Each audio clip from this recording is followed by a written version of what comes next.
متعود اخذ مشكاك من الشباب اللي في الخوذ السادسة في الحي التجاري هناك. ومرة اتصلت الساعة 9 قلت لهم السلام عليكم، يعرفوني هم. فقلت لهم جهزوا لي كذا، قال لي تلحقنا ولا ما تلحقنا عاد؟ فاستغربت يعني تو يعني الساعة 9 9 ونص كيف بتسكروا يعني؟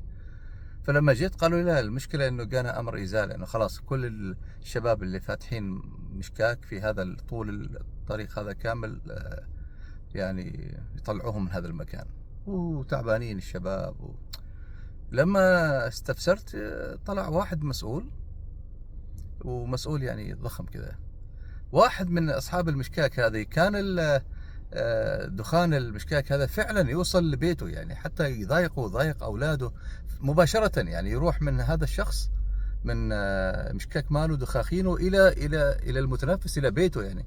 وهو من حقه يعني. فقال لهم يعني بس هذا الشخص حاولوا شوي تزيحوه شوي، على أساس أنه الدخاخين ماله بتجي عندنا في البيت يعني، وهذا أمراض ومضرة يعني. بس هذا اللي قالوا يعني. للأسف أنه حسب ما عرفت أنه لما قال لهم هذا المسؤول حاولوا تزيحوا هذا، قالوا أحسننا إحنا نطلع الشباب كلهم. فاللاين هذا كامل ما أعرفهم 10 و20 شخص من أصحاب الشباب مال المشكاك كلهم شلوهم مساكين يعني.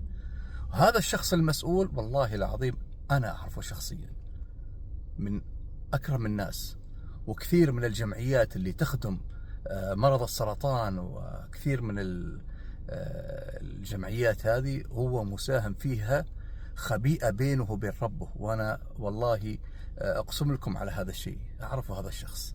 فمن مجرد أنه يقول بس يزيحوا هذا الشخص على أساس ما يعني الدخاخين تيجي عندنا، راحوا شلوهم كلهم. فيا مسؤول، راعي الله في أمانتك.